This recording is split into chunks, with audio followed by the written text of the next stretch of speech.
Hello everyone.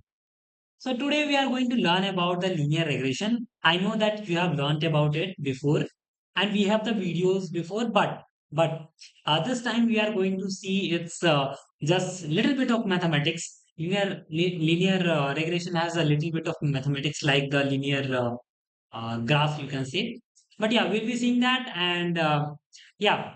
Um, Thank you so much for watching this video and watch till the end because consistency is important. And let's go on the lecture. Yeah. So this is the thing, guys, and linear regression. One of the like it's very simple thing. It's just like this. Okay, it's simple like this. This is the linear regression, guys. This is y is equal to mx plus c. Yeah, this is one of the simplest thing, or like I have simplified it. But yeah, like you can see here. Um, this is the equation of linear regression. What is the meaning of y hat? Y hat means predicted one. Predicted. So we predict from our model that is called the y hat. Then what is the theta zero? Theta zero is actually the bias term. Okay. And what is theta one? So theta one to theta n, it's the weight. Okay. It's the weight. So I hope you got an idea that what is this thing, and actually it is the revision thing. Okay. Now let's quickly see this. We'll be seeing the vectorized form. Okay, this is the vectorized form. You can see here like this, and this seems little bit like unfamiliar, little bit. But I'm going to simplify this thing for you. So it's something like theta zero x to the power 0, and then theta 1 x to the power 1, and plus theta 2 x to the power 2, and dash dash dash dash dash theta n x to the power n. So yeah, you can see the same trend here.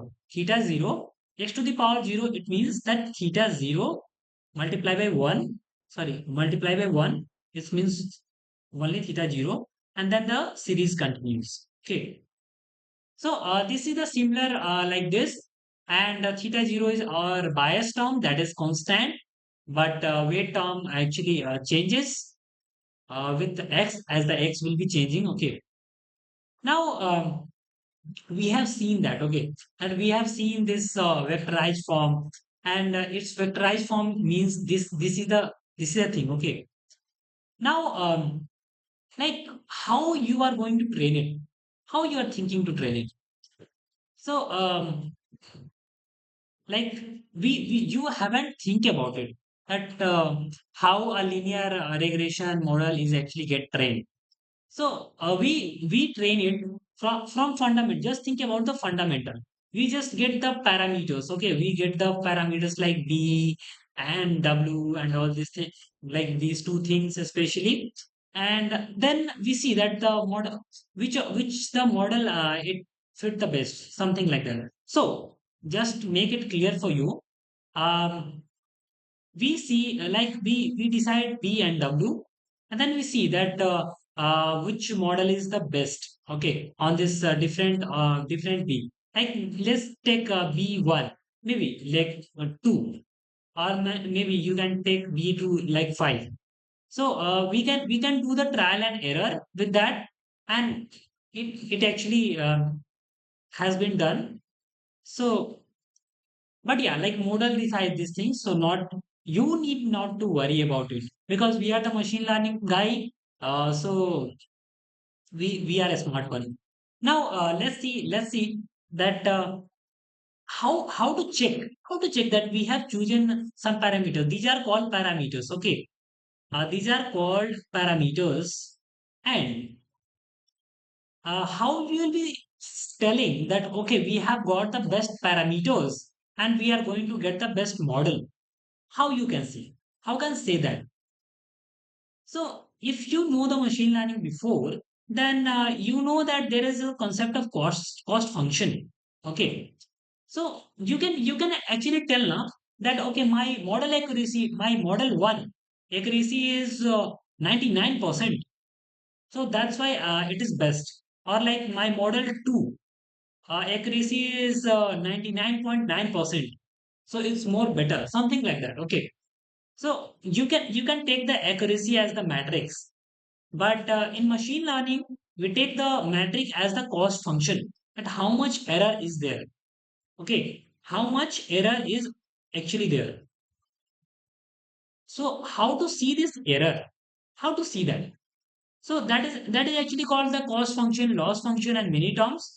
But let's assume one situation that you have made a linear regression line, something like this, and these are some of the data points. Okay, these are some of the data points around it. Okay, so how you will be determining this is the line that is actually perfect? Why not this line? Why not this line? Why? So what we do actually that we take, and just for the ease of seeing the things, what it does that it takes a linear distance. Okay, let's take the linear distance. You can see also the Euclidean distance from this. It takes the distance something like perpendicular to it. Okay, it's like perpendicular to it, and it actually computes. So it actually computes the MSE. So there is a different type of error functions, like MSE is one of them, RMSE is one of them. So what is the meaning of the MSE? So it's like mean squared error or mean squared error. Okay. So how to see that? How to find that? Okay. I'm just making it shorter for less space. So for the error, what is the error? So this is the predicted thing. Like this is y hat, and these points are y. Okay. So what we do that we actually subtract from y predicted minus y. Okay. We subtract it. So we just subtract from this, like y hat minus y, and then we subtract y hat minus y. So this is y and this is y. Like you can tell it y1, y2, and something like that. It's just a numerical thing. Now what we do, we square it. Okay, so why we square it? Because just think that here the difference is minus 2. Okay, and here the difference is plus 2. So when we'll be adding, we'll be taking the mean now. So when we'll be adding plus 2 and minus 2, so it will become 0, and the error will be actually 0. But you can say that there is an error, no? There is error. There is a distance between it. Okay. So for making that easier, what we do that we actually make it 2 a square, then minus 2 a square. So what will happen? It will become 4, and this will also become 4. So error is 8. Okay. I hope you got the point. Okay. Yeah. Now we'll be taking its mean. Means we'll be adding it like summation, and we'll be dividing it the number of samples. Just take number of samples is equal to m, means maybe just take it 10. So you'll be taking it 10 and this whole value. So that is the MSE.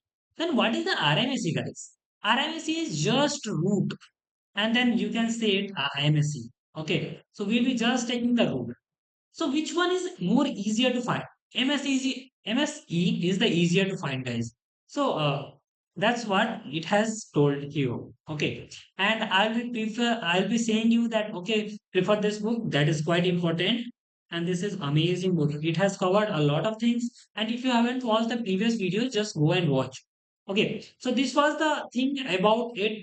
I hope you got the point. If you have any doubt, then just write in the comments, connect me on the LinkedIn, Insta, or wherever. The link will be in the description.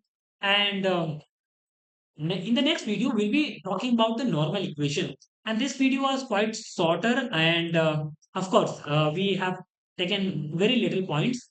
And meet you in the next video, guys. Bye bye. Take care.